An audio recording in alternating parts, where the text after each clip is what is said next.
जय जिनेन्द्र।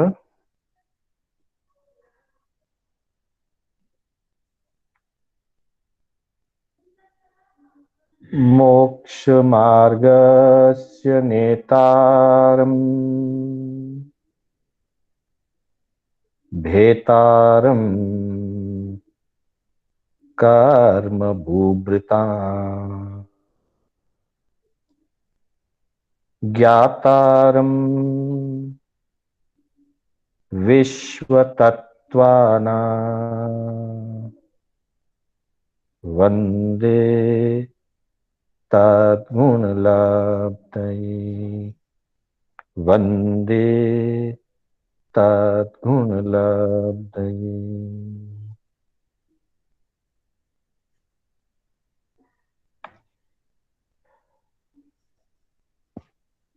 चरम तीर्थंकर शासनपति श्रवण भगवान महावीर को वंदन।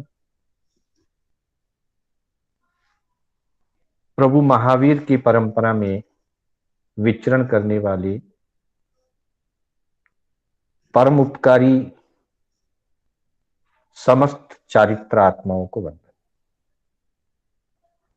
आत्म बंधुओं, सुशील माताओं एवं बहनों, श्री कर्नाटक जैन स्वाध्याय संघ बैंगलोर के तत्वावधान में आयोजित इस धर्म कक्षा में मैं शांतिलाल बोहरा आप सभी का हार्दिक स्वागत एवं अभिनंदन करता हूं। बंधुओं, जैसा कि विदित है, हमने ज्ञान सार नामक ग्रंथ के आधार पर अपनी कक्षा को अब प्रारंभ किया है। हमारा कक्षा का पहला क्रम तत्वार्थ सूत्र पर चला और उसकी पूर्णता होने के बाद तत्वार्थ सूत्र के संपूर्ण अध्ययन पूरे होने के बाद न्यायाचार्य न्याय विशारद उपाध्याय श्री यशो विजय जी महाराज के द्वारा रची गई एक अद्वितीय रचना ज्ञान सार, इसके माध्यम से हमने अपना अध्ययन प्रारंभ किया। कल की क्लास में हमने ज्ञान सार का और ज्ञान सार के रचयिता उपाध्याय यशो विजय जी का परिचय जाना। आज की इस कक्षा में हम इसके मुख्य विषय को हम प्रारंभ करेंगे। मुख्य विषय को प्रारंभ करने से पूर्व मैं आपकी जानकारी में एक सूचना करना चाहूंगा। ज्ञान सार पुस्तक के मुख्य रूप से दो विभाग हैं। पहला विभाग मुख्य ग्रंथ है और दूसरा विभाग उसका परिशिष्ट है। मुख्य ग्रंथ में विभिन्न आत्म गुणों का वर्णन किया गया है। जैसे जैसे हम आगे बढ़ेंगे हमें उनकी जानकारी मिलती रहेगी। तो बंधुओं, मुख्य ग्रंथ के अंतर्गत आत्म गुणों का वर्णन किया गया है और उसमें अलग अलग 32 गुण आधार बना करके और उसकी उन गुणों की चर्चा की गई। प्रत्येक गुण के ऊपर 8-8 श्लोकों में उसकी व्याख्या की गई। अर्थात 32 मुख्य गुण या 32 मुख्य आत्मा के विषय और एक एक विषय पर 8-8 गाथाओं में उनकी व्याख्या की है। ठीक इसके साथ जो ग्रंथ का दूसरा भाग है, परिशिष्ट विभाग, उसमें इन एक एक गुण से संबंधित या उससे जुड़ते हुए एक एक तत्व की चर्चा की गई, तात्विक विषयों की चर्चा की गई। अर्थात पहले विभाग में आत्मा के मुख्य गुण या आत्मा की साधना के संबंधित बोलों की चर्चा हुई है, और दूसरे विभाग में उससे संबंधित तत्व सिद्धांत की चर्चा हुई। मैं अपनी सुविधा के अनुसार और हम सब के लिए सहज और सरलता से समझ में आए उस दृष्टि को ध्यान में रखते हुए जो आत्मीय गुण है उसका थोड़ा सा परिचय लेंगे, और उस परिचय के बाद जो सैद्धांतिक तात्विक चर्चा उसके अनुरूप, उसके बिल्कुल ठीक सामने जो तात्विक विषय है उसकी चर्चा करेंगे। तो पहला विषय गुण का, पहला विषय तत्व ज्ञान का, फिर दूसरा विषय गुण का, फिर दूसरा विषय तत्व ज्ञान का। मैं पूरे 32 विषय एक साथ करके फिर 32 विषय तत्व ज्ञान के करें, ऐसा भी किया जा सकता है, पर मुझे ये ठीक लग रहा है कि एक गुण और एक तत्व साथ साथ में हम इसको समझने का प्रयास करें तो हमको थोड़ी सी समझने में सुविधा रहेगी। तो उसी दृष्टि से जैसे आज हम जिन दो गुणों की चर्चा करेंगे, पहला गुण बताया है पूर्णता और दूसरा गुण बताया गया है मग्नता, हम इसकी चर्चा करेंगे अभी। और इनके समानांतर पूर्णता के गुण के साथ कृष्ण पक्ष और शुक्ल पक्ष की चर्चा दी गई है परिशिष्ट विभाग में, और मग्नता के गुण के साथ ग्रंथि भेद की तत्व चर्चा दी गई है। तो हम इसी क्रम में इसका अध्ययन करने का लक्ष्य रखेंगे कि पूर्णता का विषय और पूर्णता गुण के साथ कृष्ण पक्ष और शुक्ल पक्ष की जानकारी लें तात्विक दृष्टि से। फिर दूसरा चैप्टर मग्नता को समझें, और मग्नता के साथ उसके समानांतर जो ग्रंथि भेद की चर्चा हुई है तत्व ज्ञान की दृष्टि से परिशिष्ट विभाग में, उसको हम समझने का प्रयास करेंगे।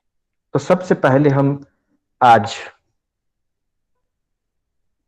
पूर्णता की चर्चा प्रारंभ करेंगे। थोड़ा सा पूर्णता के स्वरूप को हम समझेंगे और उसके समानांतर हम कृष्ण पक्ष और शुक्ल पक्ष को जानने का प्रयास करेंगे। ग्रंथकार कहते हैं अपूर्ण पूर्णता मेति पूर्यमानस्तु हीयते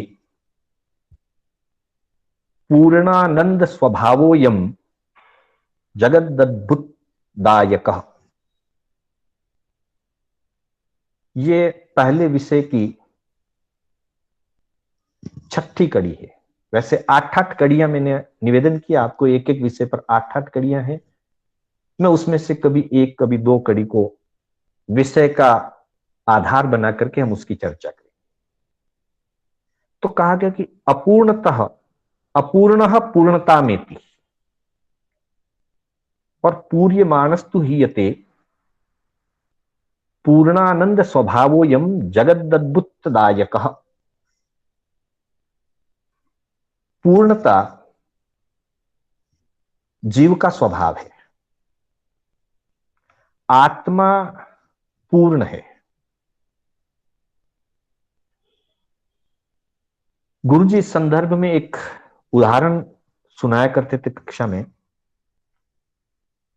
कि एक बार एक घर में पिता और पुत्र दोनों भोजन करने के लिए बैठे।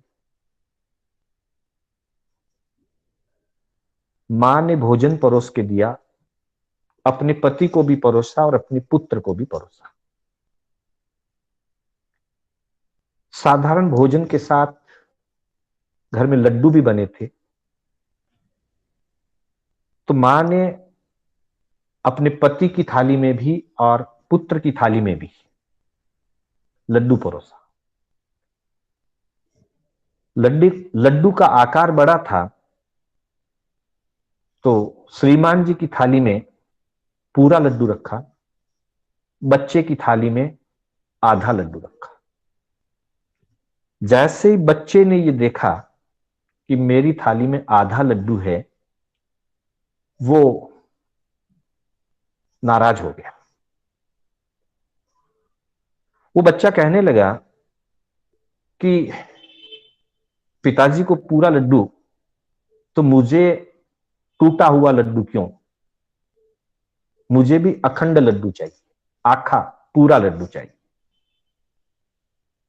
अब मां अगर उसको समझाती कि बेटा तू पूरा लड्डू नहीं खा पाएगा, इसलिए तुझे आधा लड्डू दिया, तो बच्चा है ना, जिद करेगा, समझता नहीं है, मानने के लिए तैयार नहीं होगा। तो मां ने कहा ठीक है, तुमको भी पूरा लड्डू दिया जाएगा।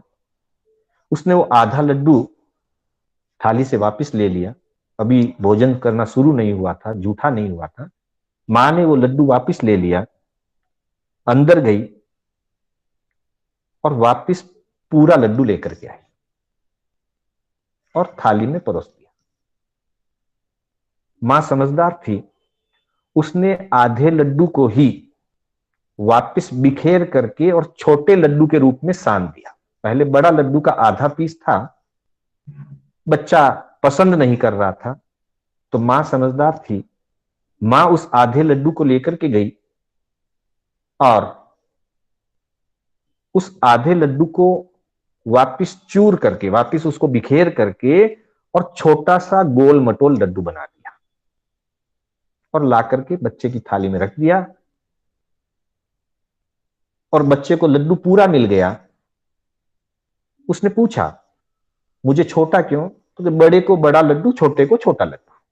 उसने स्वीकार कर लिया और आनंद के साथ उसने भोजन कर दिया। इस रूपक से यह समझ में आता है कि प्रत्येक आत्मा पूर्ण है, वो अपूर्ण नहीं है, इसलिए उसको अधूरा या टुकड़ा पसंद नहीं है, पूर्णता चाहिए। अब पूर्णता दो प्रकार से होती है। एक पूर्णता होती है आत्म गुणों की पूर्णता और दूसरी पूर्णता होती है संसार के वैभव की पूर्णता। हम दोनों तरफ प्रयास करते हैं। हम ये भी चाहते हैं कि हमारी आत्मा में पूर्ण आनंद बसे, हमारी आत्मा पूर्ण स्वभाव से युक्त हो जाए और साथ में हम संसार के भौतिक पुद्गलों की या संसार के परिग्रह की भी पूर्णता चाहते हैं। एक तरफ हम आत्मा को पूर्ण करना चाहते हैं, गुणों से परिपूर्ण करना चाहते हैं, और दूसरी तरफ हम संसार में हमारी जो इच्छाएं हैं उनको भी पूर्ण करना चाहते हैं। ज्ञानी भगवंत फरमाते हैं कि ऐसा नहीं हो सकता। आत्म गुणों की अगर पूर्णता करनी है तो फिर भौतिकता से शून्य होना पड़ेगा, पौद्गलिकता से अलग हटना पड़ेगा। और अगर हम पुद्गलों की पूर्णता में पुरुषार्थ करेंगे तो फिर आत्म गुणों में परिपूर्णता नहीं आ सकती, पूर्ण स्वाभाविक आनंद की प्राप्ति नहीं हो सकती। ये जगत का अद्भुत स्वभाव है, प्रकृति का अद्भुत स्वभाव है कि भौतिक और आध्यात्मिक दोनों एक साथ परिपूर्ण होकर के नहीं रह सकते। आंशिक रूप से दोनों रह सकते हैं। जैसे अभी हमारे पास थोड़ा सा आत्मा के गुण भी हैं और थोड़ा हमारे पास भौतिक और पौद्गलिक वस्तुएं भी। भौतिक और पौद्गलिक वस्तुओं की कभी पूर्णता नहीं हो सकती, वो हमेशा अपूर्ण रहेगा, क्योंकि कितना भी मिल जाए अधूरा ही लगता है और फिर व्यक्ति उसी के पुरुषार्थ में लगा रहता है। जहां लाहो तहा लोहो, लाहा लोहो पवड्डई। जैसे लाभ होता है भौतिक संसार का, वैसे लोभ बढ़ता है, फिर लोभ से लाभ बढ़ता है, लाभ से लोभ बढ़ता है, फिर लाभ और लोभ की यह जो कड़ी है ये चलती ही रहती है। इसलिए ज्ञानी भगवान कहते हैं कि पूर्णता अगर चाहिए तो वो आत्मिक पूर्णता का पुरुषार्थ करे। जो आत्मिक पूर्णता के स्वरूप को समझ लेता है वो फिर आत्मा के पूर्णता का प्रयास करता है। और आत्मा की पूर्णता का जो प्रारंभ होता है आत्मयोग का या आत्म साधना का या आत्म उत्थान का जो प्रारंभ होता है वो शुक्ल पक्ष से प्रारंभ होता है। इसलिए इसकी 8वीं कड़ी में कहा गया कृष्णे पक्षे परिक्षीणे शुक्ले च समुदंचति द्योदंते शकलाध्यक्षः पूर्णानंद विभो कला। चंद्रमा का उदाहरण देकर के बताया है। जीवन के 2 पक्ष हैं, एक कृष्ण पक्ष, एक शुक्ल पक्ष। आत्मा के भी 2 पक्ष हैं, एक कृष्ण पक्ष, एक शुक्ल पक्ष। दिन के 24 घंटों में भी 2 पक्ष होते हैं, एक कृष्ण पक्ष होता है, एक शुक्ल पक्ष होता है। रात्रि कृष्ण पक्ष है, दिवस शुक्ल पक्ष है। महीने के भी 2 पक्ष होते हैं, एकम से लेकर अमावस तक चांद घटता जाता है तो उसको कृष्ण पक्ष कहते हैं। अंधेरा बढ़ता जाएगा, उजाला घटेगा, अंधेरा बढ़ेगा। और वापस अमावस्या के बाद वापस एकम से पूर्णिमा की तरफ जब बढ़ते हैं तो अंधेरा घटने लगेगा, उजाला बढ़ने लगेगा, उसको शुक्ल पक्ष कहते हैं। और आते आते पूर्णिमा के दिन पूर्ण चंद्र की प्राप्ति होती है। तो महीने के भी 2 पक्ष हैं, एक कृष्ण एक शुक्ल। दिन के भी 2 पक्ष हैं, एक कृष्ण पक्ष एक शुक्ल पक्ष। और साथ ही वर्ष के भी 2 पक्ष हैं जिसको ज्योतिष की भाषा में उत्तरायण और दक्षिणायन कहते हैं। 14 या 15 जनवरी मकर संक्रांति से उत्तरायण प्रारंभ होता है। दिन का कालमान बढ़ने लगता है और रात्रि का समय घटने लगता है। लगभग 6 महीने वो चलता है। फिर कृष्ण जन्माष्टमी आती है। कृष्ण जन्माष्टमी से वापस दक्षिणायन शुरू हो जाता है। दिन छोटा होने लगता है और रात बड़ी होने लगती है। वैसे आत्मा के भी 2 पक्ष कहे गए हैं, एक कृष्ण पक्ष एक शुक्ल पक्ष। कृष्ण पक्ष में आत्मा मिथ्या दृष्टि होता है, अज्ञान दशा में होता है। कृष्ण पक्ष में रहा हुआ साधक जीव, साधक तो उसको कह भी नहीं सकते, जो जीव है या मानव है वो धर्म आराधना के बारे में सोचता भी नहीं, सोच भी नहीं सकता है।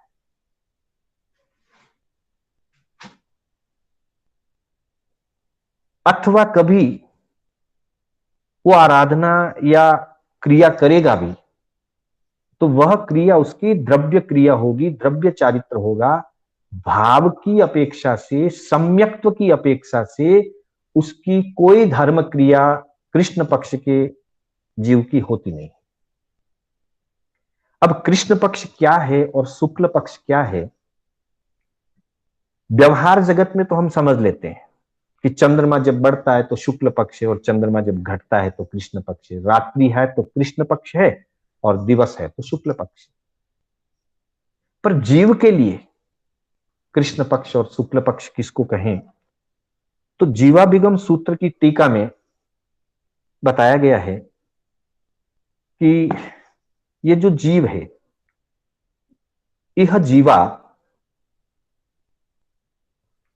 द्वये तद्यथा।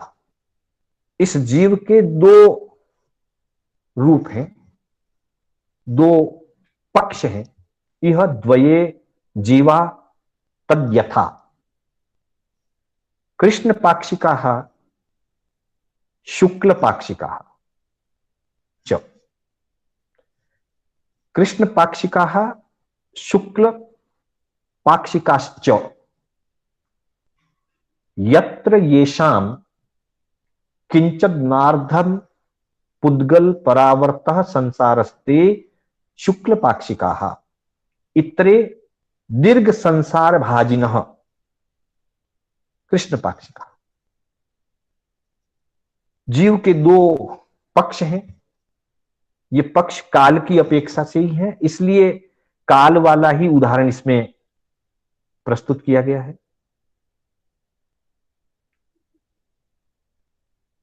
और उसका स्वरूप बताया गया है कि अर्ध पुद्गल परावर्तः यत्र येषाम किंचन न अर्ध पुद्गल परावर्तः संसारस्ते शुक्ल पाक्षिका।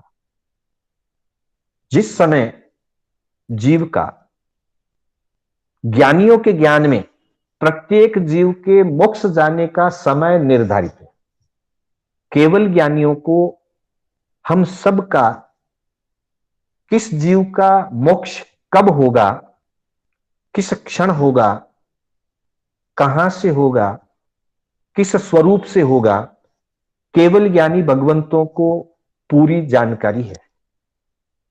और उनको जो जानकारी है उस जानकारी में किंचित मात्र भी अंतर नहीं आने वाला है, क्योंकि वो निश्चय ज्ञानी है, इसलिए निश्चय से जानते हैं। हम व्यवहार ज्ञानी हैं, हम निश्चय ज्ञानी नहीं। हमारे पास थोड़ा सा मति ज्ञान श्रुति ज्ञान है, विशिष्ट श्रुति ज्ञान भी नहीं है, बहुत निर्मल प्रज्ञा भी नहीं है, अवधि और मन प्रयोग ज्ञान तो भी है ही नहीं हमारे पास, और केवल ज्ञान तो सवाल ही नहीं। तो हमारा जो ज्ञान है वो हम व्यवहार ज्ञानी है। व्यवहार ज्ञानी को ये पता नहीं रहता है कि कब क्या होने वाला है, लेकिन जो निश्चय ज्ञानी होते हैं, केवल ज्ञानी होते हैं, उनको संपूर्ण भूत भविष्य, अनंत भूत अनंत भविष्य सब कुछ उनके ज्ञान में झलकता है कि कब कहां कैसे क्या होने वाला है। और इसीलिए कहा जाता है जो जो देखी वीतराग ने सो सो होसी। वीतराग भगवंत ने जो अपने ज्ञान में देखा है वैसा ही होगा, उसमें कोई राई रत्ती फर्क नहीं हो सकता। हम चूंकि राग से जुड़े हुए हैं, मोह से जुड़े हुए हैं, और हमको निश्चय का ज्ञान नहीं है, इसलिए कुछ अनुकूल प्रतिकूल होने पर हम अस्थिर होते हैं, हम विचलित होते हैं, हो जाते हैं। नहीं होना चाहिए पर हो जाते हैं।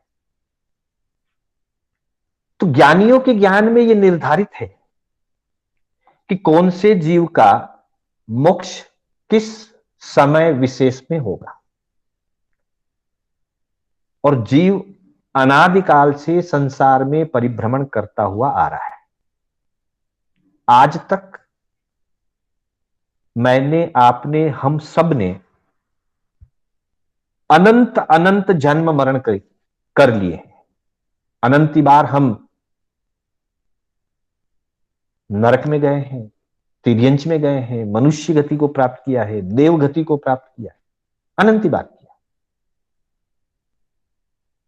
और कब कहां जाकर के हमारा मोक्ष होगा यह भी ज्ञानियों के ज्ञान में निर्धारित है। उस दृष्टि से जब हमारा संसार परिभ्रमण या किसी भी जीव का संसार परिभ्रमण अर्ध पुद्गल परावर्तन शेष रहता है कि आज से अर्ध पुद्गल परावर्तन काल के पूर्ण होते ही यह जीव मोक्ष जाएगा, इतना ही बचा है। उस अवसर में प्रवेश, उस पोजीशन में एंटर होने को शुक्ल ध्यान, शुक्ल पक्ष कहा जाता है। और उससे अधिक अर्ध पुद्गल परावर्तन काल से अधिक जितना भी संसार जिस जीव के बाकी है, तब तक वह जीव कृष्ण पाक्षिक कहलाता है। यानी कि मोक्ष जाने की समय सीमा अर्ध पुद्गल परावर्तन के अंदर निर्धारित हो गई जिस जीव के, वह जीव शुक्ल पाक्षिक है, और जिस जीव के अभी तक अर्ध पुद्गल परावर्तन से अधिक संसार भ्रमण बाकी है, वह कृष्ण पाक्षिक है। इतरे दीर्घ संसार भाजिना कृष्ण पाक्षिका अर्ध पुद्गल परावर्ता संसारस्ते शुक्ल पाक्षिका। यह केवल ज्ञानियों के ज्ञान में पता चलता है, हमको नहीं पता चलता कि हम किस पोजीशन में, कब हमारा शुक्ल पक्ष प्रारंभ हुआ, हमको वैसे नहीं पता चलता। लेकिन आगे कुछ लक्षण बताए गए हैं, उन लक्षणों से हमें पता चलेगा कि हम किस पोजीशन पर हैं। कृष्ण पक्ष और शुक्ल पक्ष के इस स्वरूप को समझने के लिए एक चित्र हमारे सामने है, इसको संसार चक्र कहते हैं। इस संसार चक्र में हम देखते हैं सबसे बीचों बीच में जहां जैन चिन्ह का एक सिंबल दिया है बीच में, वहां से अनंत जन्म मरण हम वहीं से करते हुए आ रहे हैं। उससे पूर्व हमने अनंत जन्म मरण कर लिए, और ये जो राउंड चल रहा है, ये जो चक्र जो चल रहा है, यह चक्र एक एक पुद्गल परावर्तन का चक्र है, और जीव ने ऐसे अनंत पुद्गल परावर्तन कर लिए। पुद्गल परावर्तन की अपनी एक विशेष प्रक्रिया होती है संसार में। बिल्कुल संक्षिप्त में खाली बात कर रहा हूं कि संसार में जितने पुद्गल हैं, पूरे लोक में जितने पुद्गल हैं, उन पुद्गलों को, संपूर्ण पुद्गलों को कोई जीव औदारिक, वेक्रिय, आहार को छोड़ दीजिए, आहार का पुद्गल परावर्तन नहीं होता, औदारिक, वेक्रिय, तेजस, कार्मन, मन, वचन और श्वासोश्वास, इन 7 रूपों में संसार के समस्त पुद्गलों को ग्रहण करके उनसे औदारिक शरीर का निर्माण कर ले, संसार के समस्त पुद्गलों को ग्रहण करे और समय समय पर वेक्रिय का शरीर निर्माण करे, इसी तरह से तेजस शरीर निर्माण करे, कर्म का बंधन करे समस्त पुद्गलों से मन का निर्माण करे, समस्त पुद्गलों से वचन का निर्माण करे, और समस्त पुद्गलों से श्वासोश्वास का निर्माण करे, तब जाकर के पुद्गल परावर्तन होता है। अनंत जन्म मरण व्यतीत हो जाते हैं। तो वो एक चक्कर, एक पुद्गल परावर्तन कहलाता है। जीव संसार में अनादिकाल से हमारा परिभ्रमण कर रहा है, हमने अनंत पुद्गल परावर्तन कर लिया। हालांकि एक पुद्गल परावर्तन में, अर्ध पुद्गल परावर्तन में भी कई काल चक्र व्यतीत हो जाते हैं, अनंत 24 बीत जाती है, परंतु फिर भी अर्ध पुद्गल परावर्तन अनंत पुद्गल परावर्तन के सामने बहुत छोटा है। जैसे थोकड़ों में समझाया जाता है कि किसी जीव के ऊपर 1 करोड़ रुपयों का कर्जा है, और वो मेहनत करते करते 99,99,999 रुपया और 50 पैसा इतना उसने कर्जा चुका दिया। अब बाद में सिर्फ 50 पैसा बचा है, आठाने बचे। वैसे अनंत पुद्गल परावर्तन व्यतीत हो गए और आधा पुद्गल परावर्तन अगर शेष रहा, तो उस दशा में जीव शुक्ल पाक्षिक बनता है। और जिसके एक पुद्गल परावर्तन शेष रहता है, ऊपर से हम देखेंगे जहां ये ब्लैक लाइन दिखाई दे रही है, इस ब्लैक लाइन को नीचे हाफ पर आने के बाद पिंक लाइन शुरू होकर एक राउंड पूरा होता है। तो जो एक पूरा राउंड है, अंतिम राउंड, जिसके ऊपर लास्ट में लिखा हुआ है चरमावर्त, एक पुद्गल परावर्तन, ये यहां से लेकर के यहां तक का एक पुद्गल परावर्तन है पूरा राउंड।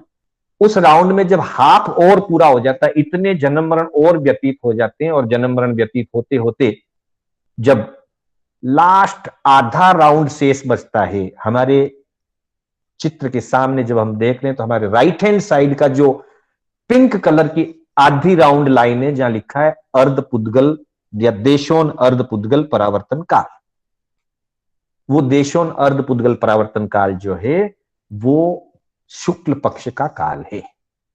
तो इस तरह से 2 प्रकार के काल जीव के होते हैं। एक कृष्ण पक्ष का काल होता है, उसमें कोई लिमिटेशन नहीं है, जब तक हम अनंत काल चक्र में घूम रहे हैं, घूम रहे हैं, घूम रहे हैं। मोक्ष जाने का कोई समय निर्धारित नहीं हुआ। ज्ञानियों के ज्ञान में तो तब भी निर्धारित थे, लेकिन अर्ध पुद्गल जितना भी नहीं, उससे ज्यादा समय बाकी है, तो उसको निर्धारित नहीं कहा जाता। तब वो कृष्ण पक्ष में है, और जब समय निर्धारित हो जाता है और मात्र आधा राउंड शेष बचता है, तब उसको अर्ध पुद्गल परावर्तन काल या शुक्ल पक्ष कहते हैं। तो यहां बताया गया है कि अनादिकाल से, संसार चक्र का चित्र हमने देखा, इसका स्वरूप भी हम समझेंगे कि अनादिकाल से, नेक्स्ट स्लाइड के अंदर आपको दिखेगा, अनादिकाल से चार गति रूप संसार में अनंत भव करते हुए, मतलब अनंत जन्म मरण करते हुए अनंत चक्र हमने काटे। अभी हमने चित्र में देखा था अनंत चक्र है, वे अनंत चक्र जो हैं वो अनंत पुद्गल परावर्तन कहलाते। फिर मोक्ष प्राप्ति से पूर्व, पूर्व का जो अंतिम चक्र, लास्ट जो एक राउंड जिसको हमने अभी चित्र में देखा था, जब लास्ट राउंड रहता है, उस लास्ट राउंड में भी अनंत भव होते हैं, उसको चरमावर्त कहते हैं। मतलब चरम यानी अंतिम, अंतिम चक्र, अंतिम आवर्तन चरमावर्त कहते हैं। एक पुद्गल परावर्तन भी उसको कहते हैं। और फिर उसमें भी जब आधा चक्र पूरा हो जाता है तो लास्ट हाफ बचता है। मोक्ष प्राप्ति से पूर्व का अंतिम जो आधा चक्र रहता है, उसमें भी छोटे बड़े अनंत भव होते हैं, अनंत भव होते हैं, उसको अर्ध पुद्गल परावर्तन कहते हैं। तो जो अंतिम अर्ध पुद्गल परावर्तन का जो काल है, वही शुक्ल पक्ष का काल होता है। उसके पहले के अंतिम राउंड का हाफ और बाकी के सभी अनंत, चरमावर्त का आधा आवर्तन और उसके पहले के अनंत पुद्गल परावर्तन, वो सारा का सारा काल जो है अनंत काल कृष्ण पक्ष का रहता है। कृष्ण पक्ष और शुक्ल पक्ष से हम यूं समझेंगे कि जहां आत्मा में, मन में शुभ भाव आने शुरू हो, जहां आत्मा में करुणा अनुकंपा आनी शुरू हो, जब मन में आत्मा के स्वरूप को समझने की भावना जगने लगे, अथवा पाप और धर्म की समझ पैदा होने लगे, ये स्थूल दृष्टि से कहा जा रहा है। निश्चय में तो ज्ञानी निर्णय करते हैं कि कौन सा जीव कब शुक्ल पक्ष में आया। स्थूल दृष्टि से इन चीजों के साथ जब जीव में परिवर्तन होने लगता है, तब समझना चाहिए कि जीव कृष्ण पक्ष से शुक्ल पक्ष में आ गया। अर्थात आत्मा जो अत्यंत तीव्र मलिन थी, भयंकर काले कोयले से भी ज्यादा जो कालापन कर्मों का अंदर में था, वो कालापन घटने लग गया, और इतना घटने लग गया कि अब वो काला नहीं रहा।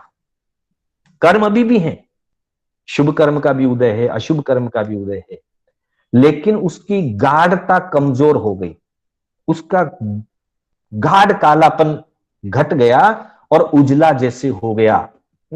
उसके लिए हमारे थोकड़ों में उदाहरण दिया कि जैसे उड़द होता है, उड़द काला होता है क्योंकि उसके ऊपर छिलका होता है, तो वो छिलका काला होता है।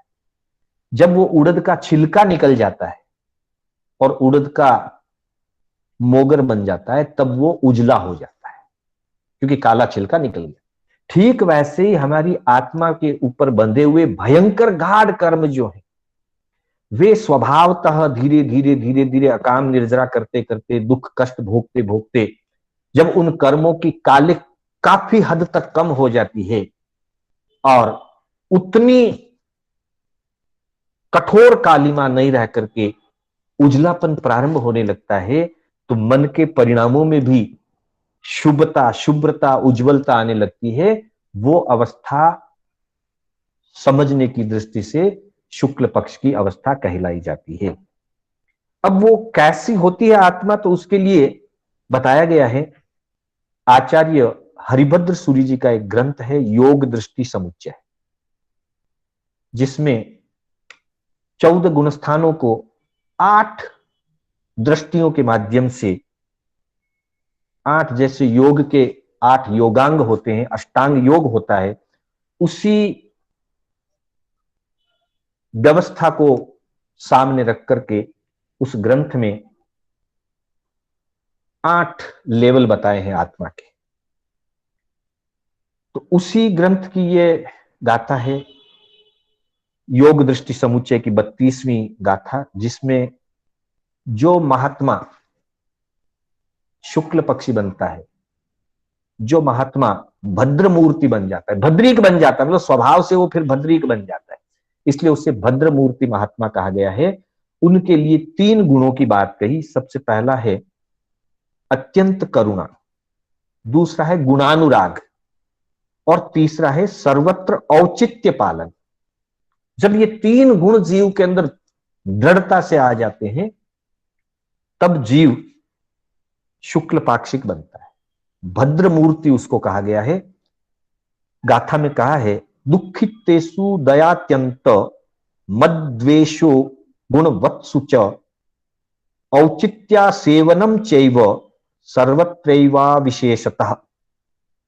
दुखितेषु, कहीं भी किसी दुखी जीव को देखें और उस पर अत्यंत करुणा की भावना जागृत हो जाए, अत्यंत दया भाव जग जाए, अनुकंपा जग जाए, ऐसा अत्यंत करुणावान दयावान जो व्यक्ति होता है, वो शुक्ल पाक्षिक या भद्र मूर्ति महात्मा होता है। दूसरा कहा गुणानुराग, मद्वेषो गुणानुराग, किसी पर भी द्वेष ना करे, बल्कि गुणों के ऊपर अनुराग रखे। किसी की सफलता पर, किसी की उपलब्धि पर जेलेसी, ईर्ष्या ना करें, बल्कि प्रमोद भाव जिसको कहते हैं, गुणानुराग, प्रमोद की भावना आए, दूसरों के सुख के ऊपर प्रमोद भाव आए, दूसरों की उपलब्धि पर, दूसरों के गुणों पर प्रमोद भाव जब जगता है, वरना ज्यादातर दूसरों की उपलब्धि पे या दूसरों के कुछ प्राप्त होता है तो मन ही मन हमारे में जलन पैदा हो। जलन पैदा नहीं होनी चाहिए। जलन पैदा होना ये शुभ्रता का प्रतीक नहीं है, ये कलुषता का प्रतीक है। और गुणों के प्रति अनुराग होना, गुणों के प्रति वात्सल्य होना, गुण वात्सल्य होना, गुणानुराग होना, यह शुभता का या शुभ्रता का प्रतीक। और उसके आगे कहा औचित्या सेवनम चैव, हर क्षेत्र में, जीवन के प्रत्येक व्यवहार में, चाहे वो धार्मिक व्यवहार हो, व्यवहारिक व्यवहार हो, सांसारिक व्यवहार हो, पारिवारिक कार्य हो, शारीरिक कार्य, हर क्षेत्र के अंदर उचित अनुचित का विवेक जो रखता है, औचित्या सेवनम चैव, हमेशा जो उचित है उसी का वो प्रवृत्ति करता है, उचित की सेवना करता है, अनुचित कभी भी अपने जीवन में सेवन नहीं करता। किसी भी चीज में, किसी भी क्षेत्र में अनुचित प्रवृत्ति नहीं करता, सर्वत्र औचित्य पालन करता है। जहां जो करना उचित है, जिसको सज्जन पुरुषों ने, महापुरुषों ने, ज्ञानी भगवंतों ने सभ्यता की दृष्टि से, समाज की दृष्टि से, गृहस्थी की दृष्टि से या जीव की दृष्टि से उचित कहा है, उसी का वो पालन करता है, पर किसी भी रूप में अनुचित प्रवृत्ति का वो सेवन नहीं करता। ऐसा जो होता है सर्वत्र, कहीं पर भी ये भी नहीं सोचेगा कि ये मेरा अपना है, ये पराया है, ये जैन है, ये नॉन जैन है, ये मुझे फायदा पहुंचाता है, ये मुझे नुकसान पहुंचाता है, ये शत्रु है, ये मित्र है, ऐसा कुछ भी ना सोचते हुए सर्वत्र औचित्य का पालन करेगा। अनुचित व्यवहार, अनुचित प्रवृत्ति कहीं भी नहीं करेगा। ऐसा जो पुरुष होगा उसको शुक्ल पाक्षिक महात्मा या भद्र मूर्ति महात्मा कहा है आचार्य हरिभद्र सूरी जी ने योग दृष्टि समुच्चय से। हम अपनी तुलना करें कि हमारे में इन गुणों में कहां कहां हमारे में ये गुण हैं, कहां कहां हमारे में इन गुणों की कमी है, कहां हम इनके अनुरूप चल रहे हैं और कहां हम इनके विपरीत चल रहे हैं, तो हम अपने आप को सही मार्ग पर ले जाने के लिए तैयारी करें, पुरुषार्थ करें। जब हम सही मार्ग पर चलेंगे तभी हम शुक्ल पाक्षिक होंगे, तभी हम भद्र मूर्ति महात्मा बन पाएंगे। और जब तक शुक्ल पाक्षिक नहीं बनेंगे उसके पहले जीव को कभी भी सम्यक दृष्टि प्राप्त नहीं होती है। सम्यक की प्राप्ति अगला विषय आएगा ग्रंथि भेद का, तब हम उसकी और विशेष चर्चा करेंगे कि ग्रंथि भेद जो होता है वो शुक्ल पक्ष में आने के बाद ही होता है। शुक्ल पक्ष में आए बिना, मतलब पवित्र बने बिना, अच्छे बने बिना, गुणानुरागी बने बिना, करुणावान बने बिना और उचित अनुचित का विवेकवान बने बिना शुक्ल पक्ष भी नहीं आता, तो सम्यक्त्व आने का तो सवाल ही नहीं। तो ये भद्रमूर्ति के शुक्ल पक्ष के 3 विशेष गुण बताए। इसी दृष्टि से जब एक कदम जीव और आगे बढ़ता है, पहले वो भद्रमूर्ति महात्मा बनता है, फिर वो सदग्रस्त बनता है या श्रावक बनता है। सम्यक दृष्टि आ जाए तब श्रावक बनता है, और सम्यक दृष्टि ना आए तब भी सदग्रस्त तो बन सकता है शुक्ल पक्ष में आने के बाद। तो उसके लिए भी 3 विशेष बातें बताई है। सबसे पहली बात बताई, सम्यक उपयोग। जो भी कार्य करे परलोक हित को ध्यान में रखते हुए अपना सारा क्रिया व्यापार उपयोग सम्यक रखे, मतलब जो उचित है वही करे। मिलता जुलता ही है भद्रमूर्ति महात्मा और शुक्ल पाक्षिक सदग्रस्त या श्रावक, ज्यादा फर्क नहीं है, बस थोड़ा सा एक्स्ट्रा है, एक स्तर अलग आगे बढ़ गया। परलोय हियम सम्मम जो जिन वयनम सुने उ उत्तो अई तिव्व कम्म विगमा सुक्कोसो सावगो एथ। कहीं कहीं इन तीनों को 2 में सम्मिलित कर दिया कि सम्यक उपयोग सहित जिन वचन का श्रवण करें, अथवा सदा हर कार्य में सम्यक उपयोग रखे, विवेक रखे। ये पहला गुण। दूसरा गुण, जिन वचन को श्रद्धा सहित श्रवण करे, जिन वचन को सुने। और तीसरा कहा, जो अति तीव्र पाप कर्म है, भारी पाप कर्म है, उन भारी पाप कर्मों का क्षय कर दे, कर्मों का क्षय कर दे, पापों का त्याग कर दे। जो बड़े पाप हैं, जैसे बड़ी हिंसा, बड़ा झूठ, बड़ा चोरी, कुशील, परिस्त्री घमन, वैश्यागमन, महाआरम, महापरिग्रह, ऐसे जो बड़े भारी पाप हैं, उन बड़े भारी पापों का त्याग कर देता है। जब बड़े भारी पापों का त्याग कर देता है तो भारी कर्मों का भी अपने आप क्षय हो जाता है। ऐसी दशा जब आती है जीव की, वो हमेशा उचित अनुचित का सम्यक उपयोग रखता है और श्रद्धा सहित, उपयोग सहित जिन वचन का, प्रभु की वाणी का श्रवण करता है, और अति तीव्र जो कर्म हैं और अति भारी जो पाप हैं, उन भारी पापों का त्याग कर देता है, और उन भारी पापों के त्याग के साथ उसके तीव्र कर्मों का क्षय हो जाता है। वैसी दशा के साधक को शुक्ल पाक्षिक श्रावक कहते हैं। अगर सम्यक तो प्राप्त हो चुका है और व्रत पक्षखान लिए गए हैं तो वो श्रावक कहलाएगा। और अभी अभी शुक्ल पक्ष में प्रवेश हुआ है, अभी तक सम्यक तो प्राप्त नहीं हुई है, फिर भी वो अपने जीवन व्यवहार में अच्छाई को स्वीकार करता है, द्रव्य से भी व्रतों का पालन करता है। गुणस्थान भले ही अभी पहला हो सकता है, लेकिन वो सदग्रस्त होगा और शुक्ल पाक्षिक तो अवश्य होगा। तो इस तरह से पहले चैप्टर में पूर्णता की बात कही कि आत्मा की पूर्णता का चिंतन करें। आत्मा परिपूर्ण है, पूर्णता आत्म गुणों से प्राप्त हो सकती है।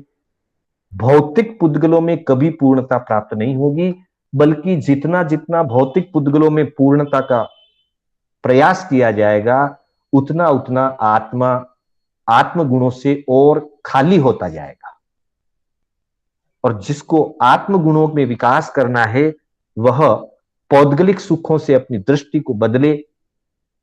पौद्गलिक सुखों को जीवन का उपयोगी तत्व है, जीवन संचालन के लिए वो चीजें आवश्यक है, लेकिन उसकी आसक्ति ना रखें, उसी के लिए जीवन का पुरुषार्थ ना करें। जीवन का पुरुषार्थ आत्मगुणों के लिए है। जीवन के व्यवहार को संचालन करने के लिए ग्रस्त को अपनी व्यवस्था करनी होती है, और मुनि निर्दोष गोची ला करके भी अपनी आहार की व्यवस्था को निभाते हैं। उसमें कोई पाप नहीं है, उसमें कोई अशुभ कार्य नहीं है, लेकिन आसक्ति भौतिक और पुद्गलों पे ना रहे, लक्ष्य आत्मिक पूर्णता का निर्धारित हो जाए। और आत्मिक पूर्णता का जब लक्ष्य निर्धारित होता है, तब जीव कृष्ण पक्ष से शुक्ल पक्ष की ओर बढ़ता है, और शुक्ल पक्ष में आने के बाद वह भद्रमूर्ति महात्मा बन जाता है, वह शुक्ल पाक्षिक सदग्रस्त बनता है, श्रावक बनता है, फिर आगे चल करके वो साधु बनता है, और धीरे धीरे धीरे धीरे अर्ध पुद्गल परावर्तन काल को पूर्ण करके मोक्ष अर्थात मुक्ति को प्राप्त करता है। तो बंधुओं, आज का समय हो गया है। मैं आज 2 गुण करने के लक्ष्य को रखता था, पर आज एक ही चैप्टर हो पाया है, पूर्णता, और उसके समानांतर में कृष्ण पक्ष और शुक्ल पक्ष की हमने चर्चा की। कल हम मग्नता और उसके समानांतर ग्रंथि भेद की चर्चा करेंगे, और तीसरा गुण आएगा स्थिरता। तो जैसे जैसे अपनी क्लास आगे बढ़ेगी हम इनकी चर्चा करते रहेंगे। आज के मैं शब्दों को यहीं विराम दूंगा। मैं पुनः शांतिलाल बोहरा आप सभी का हार्दिक आभार व्यक्त करता हूं। मेरे बोलने में कोई स्खलना हुई हो अथवा जिनाज्ञा विपरीत कोई कथन किया हो, तो मैं आप सभी की साक्षी से, संघ और पंच परमेष्टि की साक्षी से मिच्छामि दुक्कडम करते हुए अपने शब्दों को विराम दे